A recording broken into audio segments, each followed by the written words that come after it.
Hello friends, welcome to exam town. दोस्तों, SSC GD constable 2024 के special exam जैसा कि आप सभी को पता ही है, आज 18 फरवरी 2024 है और आज के चारों शिफ्टों के सभी क्वेश्चंस हमारे पास में आ चुके हैं। यानी कि आज के 28 फरवरी 2024 के जितने भी 80 क्वेश्चंस आपके एग्जाम में आज पूछे गए, पूरे के पूरे क्वेश्चंस इस वीडियो में हम आपको कवर करवाएंगे।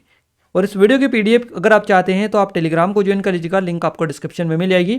वहाँ पर हम डेली बेसिस पर पीडीएफ अपडेट कर रहे हैं, तो आप जाकर उसको ज्वाइन कर लीजिएगा। इसके अलावा गाइस, आपका आने वाले दिनों में एग्जाम है, तो आप हमें नंबर पर अपने क्वेश्चन जरूर सेंड करें ताकि हम आपको सबसे सटीक एनालिसिस दे पाएँ। तो आइए स्टार्ट करते हैं। वीडियो को लाइक और चैनल को सब्सक्राइब जरूर से कर लीजिएगा। गाइज, हम फर्स्ट शिफ्ट से स्टार्ट करते हैं, उसके बाद में हम आगे बढ़ते चलेंगे शिफ्ट वाइज। तो आपके 9 बजे से 10 बजे के बीच में जो फर्स्ट शिफ्ट हुई है, इसके सभी क्वेश्चंस हमारे पास में 20 के 20। देखिए, 4 शिफ्ट आपकी बेसिकली हुई है और चारों शिफ्टों के 20-20 क्वेश्चंस के हिसाब से पूरे जो क्वेश्चंस हमें मिले हैं, ये 80 क्वेश्चंस हमें मिल चुके हैं। पूरे के पूरे 80 क्वेश्चंस हमारे पास में आ चुके हैं, जो कि हम पूरे आंसर या सटीकता के साथ में आपको बताएंगे। तो वीडियो को लाइक, चैनल को सब्सक्राइब आई थिंक आपने कर लिया होगा। अब हम स्टार्ट करते हैं हमारे फर्स्ट शिफ्ट के फर्स्ट क्वेश्चन से। फर्स्ट क्वेश्चन है हमारा, यदि कोई खिलाड़ी नेट से टकराता या गेंद का पहला उछाल सर्विंग एरिया के बाहर होता है तो इसे क्या कहते हैं? तो इसे सर्विस फॉल्ट बोला जाता है। ध्यान रखिएगा। और गाइज, आपको मैं बता दूं, यानी कि आपका जो आज पूछी गई फर्स्ट, सेकेंड और थर्ड और फोर्थ शिफ्ट, 4 शिफ्ट आज बनी है। आज की जो शिफ्टों में क्वेश्चंस पूछे गए हैं और इससे पहले भी जो पूछे जा रहे हैं, यहाँ से आपके जो एग्जाम में क्वेश्चंस बन रहे हैं, यानी कि जो कॉपी होने वाले क्वेश्चंस है, इनकी जो संख्या है करीबन 5 से 7 क्वेश्चंस आपके डेली ये क्वेश्चंस आ रहे हैं, जो आपके सीधे सीधे रिपीटेड है। यानी कि फर्स्ट शिफ्ट में पूछ लिया है, फिर आगे आने वाले चौथी शिफ्ट में वापस से पूछ लेगा, तीसरी में पूछ लेगा, दूसरी में पूछ लेगा, या फिर 2-4 दिन पहले जो क्वेश्चन बनाए वो वापस से आज पूछ लेगा। इस तरीके से आपके क्वेश्चंस जो है ये बन रहे हैं और इससे पैटर्न पर आपके क्वेश्चंस रिपीट हो रहे हैं। और आज आप उन चीज़ों को है जो समझ नहीं पा रहे हैं, हम आपको डेली बेसिस पर बता रहे हैं कि क्वेश्चंस आ रहे हैं, रिपीट हो रहे हैं, पर आप उस पर ध्यान कम दे रहे हैं, जो कि आपके लिए सबसे ज़्यादा दुखदाई वाली बात है। तो आप इन क्वेश्चंस को अच्छे से कवर करें, एक एक क्वेश्चंस को देखें, और वीडियो हमने सारे डाले हैं व्यवस्थित रूप से। आप एग्जाम टाउन पर चैनल पर चले जाएंगे तो आपको पूरे वीडियोस मिल जाएंगे, चारों शिफ्टों के 80 क्वेश्चंस वाले। सभी को अगर आप देख लेंगे गाइस, 100% गारंटी के साथ कह सकते हैं कि अगर एक सिंगल क्वेश्चन भी आपका रिपीट होगा तो आप उसका बिल्कुल आंसर सटीकता के साथ में दे पाएंगे। तो आप सभी, इसीलिए हम आपके लिए इतनी मेहनत कर रहे हैं, सारे क्वेश्चंस भी लेकर आ रहे हैं और उनकी डिटेल भी आपको कवर करवा रहे हैं।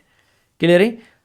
तो यहां पर आपका सर्विस फॉल्ट जो है करेक्ट आंसर हो जाएगा। अगला क्वेश्चन है, सरकार की कुल कमाई और खर्च में अंतर को क्या कहते हैं? उसको राजकोषीय घाटा बोला जाता है। सरकार की कुल कमाई और खर्च के बीच जो अंतर होता है उसको राजकोषीय घाटा कहा जाता है। न्यूटन की क्रिया और प्रतिक्रिया का नियम आपसे ये पूछा गया, तीसरा होता है। न्यूटन की क्रिया प्रतिक्रिया का नियम आपसे बना है, तो न्यूटन का तीसरा नियम ये होता है। ये क्वेश्चन भी आपका रिपीट हुआ है। अगला क्वेश्चन है, विरोधियों को दबाने के लिए कौन सा एक्ट चलाया गया था? तो ये रोलेट एक्ट चलाया गया था। रोलेट एक्ट से हर शिफ्ट में आपके क्वेश्चंस बने। ये फर्स्ट शिफ्ट में देख लिया आपने, उसके बाद में आगे और हम आपको बताएंगे। तो विरोधियों को दबाने के लिए रोलेट एक्ट चलाया गया था। अगला क्वेश्चन है, याओ सांग उत्सव किस राज्य में मनाया जाता है? तो ये मणिपुर में मनाया जाता है। फ्लेमिंगो उत्सव आपका वापस से रिपीट हुआ है, एक दिन और पहले बन चुका था। फ्लेमिंगो त्यौहार किस राज्य में मनाया जाता है? तो ये आंध्र प्रदेश में मनाया जाता है, ध्यान रखिएगा। अगला क्वेश्चन है, पद्मश्री से सम्मानित होने वाले पहले भारतीय महिला ट्रांसजेंडर कौन है? इनका नाम बताना है। नर्तकी नटराज आपका करेक्ट आंसर रहेगा। पद्मश्री से सम्मानित होने वाली पहली भारतीय महिला ट्रांसजेंडर है नर्तकी नटराज। ये क्वेश्चन आपका सीधा सीधा पूछा गया। अगला क्वेश्चन है, निम्नलिखित में से कौन 26 जनवरी 2023 को गणतंत्र दिवस समारोह में मुख्य अतिथि थे? इनका नाम है मिस्र के राष्ट्रपति अब्देल फतेह अल सीसी।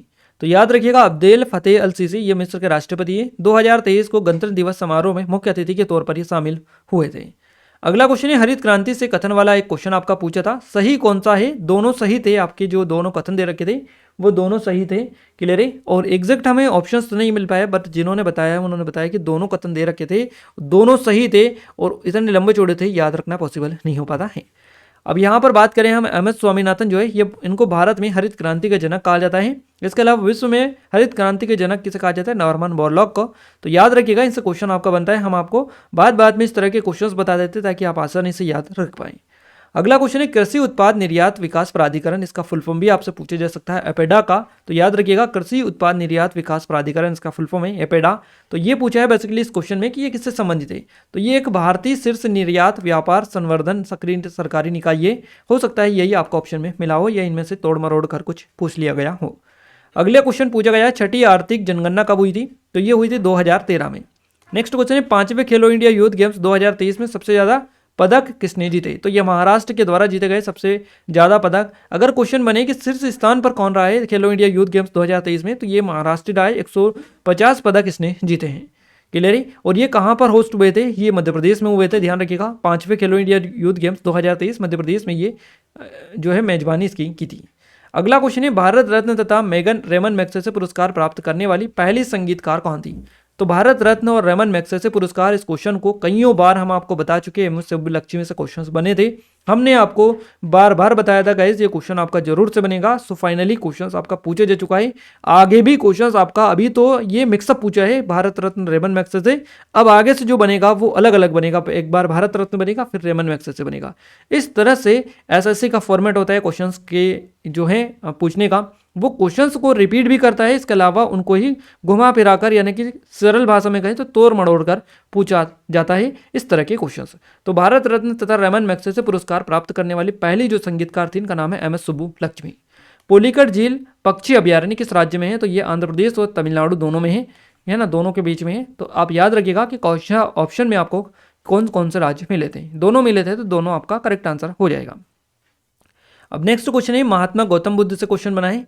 इन्होंने कौन से पेड़ के नीचे ज्ञान प्राप्त किया था? तो पीपल के वृक्ष के नीचे इन्होंने ज्ञान प्राप्त किया था। इस तरह से क्वेश्चन बना है।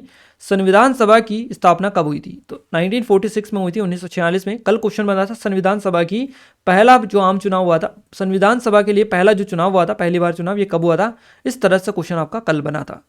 आप और नेक्स्ट जो क्वेश्चन बनाए, ये आर्टिकल से बनाए। 163 से किससे संबंधित है? राज्यपाल को सहायता और सलाह देने के लिए मुख्यमंत्री के साथ मंत्रिपरिषद का प्रावधान है। ये आर्टिकल्स कहता है आपका 163।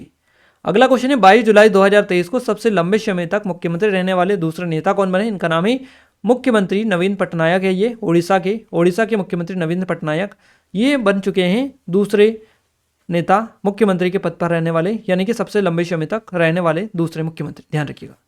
अगला जो क्वेश्चन है ये 1947 से 1947 में आज़ादी के समय भारत की साक्षरता दर कितनी थी? तो ये थी 18%, है ना, 12%। दोनों विकिपीडिया के इसके अलावा गवर्नमेंट जो साइट है इस पर भी आपको दोनों देखने को मिल रहा है। कहीं कहीं आपको 18 मिल रहा है, कहीं कहीं 12 मिल रहा है। तो आपको ऑप्शंस में 18 मिला होगा, जहाँ तक हमें लगता है 18 ही आपका करेक्ट आंसर हो जाएगा। अगला क्वेश्चन पूछा गया वेस्टचेस्टर कप का संबंध किस खेल से है? तो बैडमिंटन आपका करेक्ट आंसर है। इसके अलावा घूमर किस राज्य का लोकनृत्य है? तो ये राजस्थान का है। यहाँ पर एक क्वेश्चन हमें ज़्यादा मिला था, एक हमने रीजनिंग का डाल दिया था। यहाँ से कोई सा क्वेश्चन रीजनिंग का था वो हमने इधर डाल दिया था, ताकि आपको जीके में वो क्वेश्चन याद रहे। अगर आगे से पूछे जाए तो आप उसको अच्छे से कवर कर पाएँ। तो इनमें से कोई सा एक क्वेश्चन रीजनिंग का था, वो यहाँ पर हमने डाल दिया था। इसलिए यहाँ पर क्वेश्चनों की जो संख्या है वो 20 से बढ़कर 21 हो गई, है ना। तो सीधे सीधे हमने 21 क्वेश्चन यहाँ पर आपको कवर करवा दिए, जो आपके एग्जाम में बनने के पूरे चांसेस है, क्योंकि आपको काफ़ी ज़्यादा रिपीटेड क्वेश्चंस देखने को मिल रहे हैं। ये हमारे टेस्ट सीरीज, अगर आप चाहें तो डिस्क्रिप्शन में लिंक है, ज्वाइन कर सकते हैं। फ्री ऑफ कॉस्ट है, कोई भी चार्ज इसका नहीं है, ओनली पोर्टल चार्ज आपको पे करना है। उसके अलावा कोई भी चार्ज आपका नहीं लगेगा। अब हम आगे बढ़ते हैं सेकंड शिफ्ट की ओर। सेकंड शिफ्ट 11:45 से 12:45 के बीच में हुई है। सेकंड शिफ्ट का पहला क्वेश्चन आपके स्क्रीन पर है। स्वतंत्रता दिवस पर झंडा कहाँ फहराया जाता है? तो लाल किले पर फहराया जाता है, आपको पता होना चाहिए। अगला क्वेश्चन है अन्नपूर्णा फूड पैकेट योजना किस राज्य की है? तो ये राजस्थान की है। डेकथलॉन में कितनी स्पर्धा होती है? तो इसमें 10 स्पर्धाएं होती है, 10 इवेंट होते हैं, 4 ट्रैक और 6 फील्ड स्पर्धा होती है। तो टोटल 10 इवेंट इसमें होते हैं। भारतीय संविधान के अनुसार भारत सरकार में कितने अंग हैं? तो 3 है, बेसिकली 3 है। न्यायपालिका, कार्यपालिका, एक और का नाम जरूर से बताइएगा। देखिए 3 अंग आपको देखने को मिलते हैं, तो यहाँ पर आपको थोड़ा सा ध्यान देना है। हम आपको लगातार कवर करवा रहे हैं। ये न्यायपालिका से जब भी क्वेश्चंस बनेगा तीनों हम कवर करवा देते हैं आपको, है ना। तो आप याद रखिएगा न्यायपालिका, कार्यपालिका, एक और का नाम आप कमेंट में कमेंट करके बताइएगा, क्योंकि ये क्वेश्चन ऑफ द डे है, आपको याद होना ही चाहिए। 110% आपका क्वेश्चन यहाँ से बन सकता है और आगे भी पूछा जाएगा, क्योंकि 3 बार अभी तक ये क्वेश्चन आपका पूछा जा चुका है इस तरह का, न्यायपालिका वाला। तो आज ये बन चुका है, हो सकता है कल आपका कार्यपालिका से बन जाए, तो आप जरूर से याद रखिएगा। राजीव गांधी खेल रत्न पुरस्कार का नाम बदलकर क्या किया गया? मेजर ध्यानचंद खेल रत्न पुरस्कार इसका नाम कर दिया गया, ध्यान रखिएगा। अगला क्वेश्चन है शोभना नारायण से क्वेश्चन बनाए, किस नृत्य से संबंधित है? कथक से इनका संबंध है। आत्मसम्मान आंदोलन की शुरुआत किसने की थी? तो रामास्वामी नाइकर के द्वारा की गई थी। एयरफोर्स यानी भारतीय वायुसेना के वर्तमान में उप प्रमुख कौन है? ये क्वेश्चन आपसे बना है। एयर मार्शल अमनप्रीत सिंह, ये जो है एयरफोर्स यानी भारतीय वायुसेना के प्रमुख उप प्रमुख हैं। इसके अलावा अशोक जो क्वेश्चन बनाया, अशोक से किस धर्म को अपना लिया था? बौद्ध धर्म को। आधुनिक आवर्त सारणी में कितने वर्ग और आवर्त हैं? तो वर्ग 18 है और आवर्त की संख्या 7 है, ध्यान रखिएगा। अगला क्वेश्चन है, भारत में 14वीं जनगणना किस वर्ष में हुई थी? 2011 में हुई, माफ कीजिएगा। देखिए 2001 में जो जनगणना हुई थी ये 14वें नंबर की थी और 2011 में जो जनगणना हुई थी ये 15वें नंबर की थी। तो आपसे जो क्वेश्चन में बनाए 14वीं जनगणना तो ये 2001 में हुई थी। 15 अगर पूछे जाए कि 15वीं जनगणना कौन सी है तो ये 2011 वाली, ये 15वीं जनगणना है भारत की। अगला क्वेश्चन है, अक्टूबर 2022 में भारतीय क्रिकेट कंट्रोल बोर्ड यानी बीसीसीआई के अध्यक्ष के रूप में किसे चुना गया? तो ये चुना गया रोजर बिन्नी को, ध्यान रखिएगा। 2011 की जनगणना के अनुसार भारत का लिंगानुपात कितना है? 0 से 6 वर्ष की आयु वाले बाल लिंगानुपात आपको बताना है तो यह है 919। भारत में पहली बार जनगणना कब हुई थी? 1872 में हुई थी। ये क्वेश्चन भी आपका रिपीट हुआ है। हरित क्रांति के लाभ और हानि आपको बताना था, कथन वाले क्वेश्चन आपको दे रखे थे। तो हरित क्रांति के सकारात्मक और नकारात्मक दोनों प्रकार के परिणाम देखने को मिलते हैं। इसके अलावा एक और हरित क्रांति से 2 क्वेश्चन सीधे सीधे पूछे गए। हरित क्रांति की शुरुआत किस पंचवर्षीय योजना में की गई थी? ये क्वेश्चन में आपका रिपीट हुआ है, इससे पहले भी पूछा जा चुका। तीसरी पंचवर्षीय योजना सही जवाब रहेगा, जो कि 1961 से 66 तक ये चली थी। और इसमें जो हरित क्रांति की जो शुरुआत हुई थी 1965-66 में हुई थी, ध्यान रखिएगा। 2022 में फीफा वर्ल्ड कप अंडर 17 है ना, तो 2022 में फीफा अंडर 17 महिला वर्ल्ड कप किसने जीता? तो ये स्पेन के द्वारा जीता गया। एम के सरोजा किस नृत्य से संबंधित है? तो इनका संबंध भरतनाट्यम से है। पंडित शिव कुमार शर्मा किससे संबंधित है? संतूर वादक है, क्वेश्चन रिपीट आपका हुआ है। टिप्पणी नृत्य किस राज्य से संबंधित है? तो गुजरात आपका करेक्ट आंसर हो जाएगा। गाइस यहाँ पर भी 20 के 20 क्वेश्चन हमने आपको कवर करवा दिए और विद प्रूफ हमने बताया कि कौन कौन से क्वेश्चन आपके रिपीट हुए, कहाँ से क्वेश्चन आपके लगातार बन रहे हैं। इसके अलावा नेक्स्ट बात करते हैं थर्ड शिफ्ट की। थर्ड शिफ्ट की पहले क्वेश्चन हमारी स्क्रीन पर आ चुका है। स्टैच्यू ऑफ यूनिटी से क्वेश्चन बनाए, कहाँ स्थित है? तो गुजरात में स्थित है स्टैच्यू ऑफ यूनिटी। जो लोग कृषि कार्य करते हैं पर उत्पादन में वृद्धि नहीं होती है, कौन सी बेरोजगारी के अंतर्गत आते हैं? तो मौसमी बेरोजगारी इसको बढ़ जाता है। मोहन वीणा का आविष्कार किसने किया? पंडित विश्व मोहन भट्ट के द्वारा मोहन वीणा का आविष्कार किया गया। जनवरी 2023 के बजट में कितने क्षेत्र थे? तो 10 क्षेत्र इसमें थे। कारखाने का संबंध उत्पादन से जैसे है, रसोई का संबंध किससे होगा? तो खाना पकाने से हो जाएगा। इसके अलावा शतरंज का आपको दे रखा था, शतरंज के मोहरे में सबसे कम वैल्यू किसकी होती है? तो प्यादा की होती है। पाटलिपुत्र का वर्तमान नाम क्या है? तो पटना ये हो जाएगा। अगला क्वेश्चन नाविक या साइंस से रिलेटेड था, एग्जैक्ट ये क्वेश्चन नहीं मिल पाया था। क्लियर है। नेक्स्ट क्वेश्चन है, 1951 में भारत की ग्रामीण साक्षरता आपसे बतानी थी, कितनी थी? तो यह थी 12.10%। इसके अलावा नेक्स्ट क्वेश्चन बना था NEAI का फुल फॉर्म से पूछा था, national expressway authority of India इसका फुल फॉर्म होता है। अगला क्वेश्चन है, अगस्त 2023 में BPCL ने किसको अपना ब्रांड एम्बेसडर घोषित किया? तो राहुल द्रविड़ को BPCL ने अपना ब्रांड एम्बेसडर घोषित किया है 2023 अगस्त में। नेक्स्ट क्वेश्चन है, हिमाचल प्रदेश से बना है, हिमाचल प्रदेश का लोकप्रिय लोक नृत्य कौन सा है? तो नाटी हो जाएगा। निम्नलिखित में से कौन मणिपुरी नृत्य शैली से संबंधित है? तो राजकुमार सिंहजीत सिंह, गुरु विपिन सिंह और चारू सीजा माथुरी, ये सभी जो हैं ये मणिपुरी नृत्य से संबंधित है। तो इन्हीं में से आपको एक मिला होगा। रोलेट एक्ट देखिए वापस से आपका बन चुका है, कब पारित किया गया था ये इसमें पूछा है, 1919 में पारित किया गया था रोलेट एक्ट। नंदिनी कृष्ण समृद्धि है ना, ये आपका क्वेश्चन है, नंदिनी कृषक समृद्धि योजना 2023 योजना किससे संबंधित है? तो ये उत्तर प्रदेश राज्य से संबंधित इसका नंदिनी कृषक समृद्धि योजना 2023 का संबंध है उत्तर प्रदेश से। जनवरी 2023 के अनुसार निर्मला सीतारमन चौथी बार बजट पास करने वाली कौन सी महिला वित्त मंत्री बन गई है? तो ये पहली महिला वित्त मंत्री बन गई है चौथी बार बजट पास करने वाली। तो ध्यान रखिएगा आप, काफी ज्यादा इंपॉर्टेंट क्वेश्चन है। भारत के संविधान के किस भाग में केंद्र और राज्यों के बीच वित्तीय संबंधों का वर्णन है? तो अनुच्छेद 268 से 293 के बीच में देखने को मिलता है।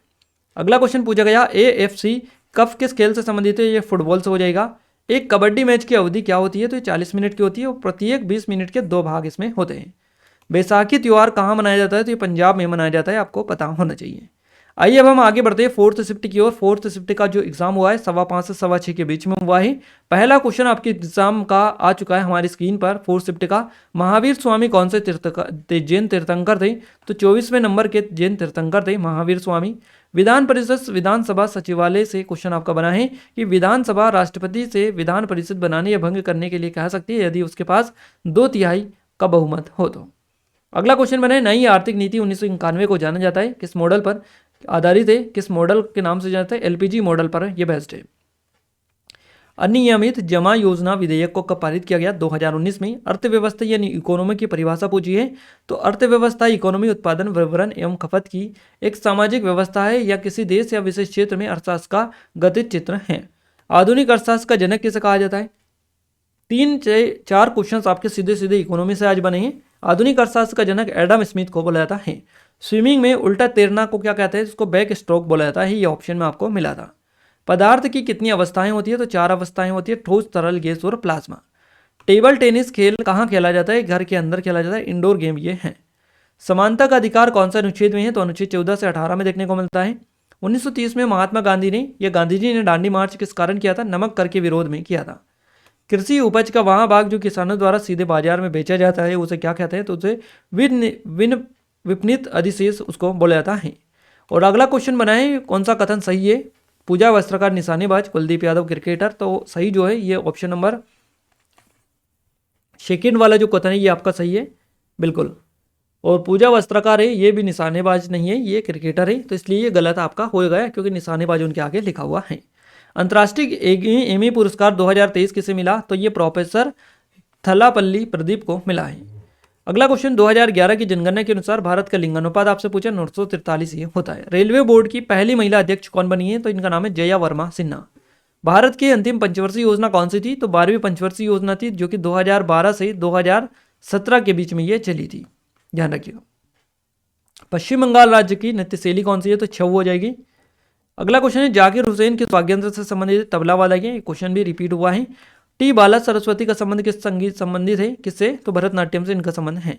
यहाँ पर भी गाइस पूरे 20 के 20 क्वेश्चन हमने आपको एग्जैक्ट कवर करवा दिए जिस एग्जाम में, यानी कि जिस तरह से क्वेश्चन जो है आपके एग्जाम में पूछे गए हैं, पूरे क्वेश्चंस कवर करवा दिए। अगर आप चाहते हैं कि टेस्ट सीरीज से आप अच्छे से एग्जाम में पहले प्रिपरेशन कर पाएं तो आप डिस्क्रिप्शन में लिंक है, जाकर विजिट कर लीजिएगा, क्योंकि फ्री ऑफ कॉस्ट है, कोई भी चार्ज नहीं है, ओनली पोर्टल चार्ज आपका लगेगा। इस वीडियो की पीडीएफ के लिए आप टेलीग्राम को ज्वाइन कर लीजिएगा, डिस्क्रिप्शन में लिंक है, एप्लीकेशन को डाउनलोड कर लीजिएगा, दोनों की लिंक आपको डिस्क्रिप्शन में मिल जाएगी। गाइस इस वीडियो को लाइक नहीं किया तो लाइक कर दीजिए, शेयर कर दीजिए अपने दोस्तों के साथ में, ताकि हमें सपोर्ट मिले, मोटिवेशन मिले, आपके लिए और अच्छे से अच्छे वीडियोस हम लाने की कोशिश करते रहें। साथ ही इस चैनल को सब्सक्राइब अभी तक नहीं किया जिन लोगों ने, उन सभी से रिक्वेस्ट है कि चैनल को सब्सक्राइब करके बेल आइकन को ऑल पर सेलेक्ट कर दीजिएगा, ताकि जो भी नया वीडियो है सबसे पहले आप सभी के पास में पहुंच पाए। तो मिलते हैं हमारे नेक्स्ट स्टडी वीडियो में, तब तक के लिए जय हिंद, वंदे मातरम।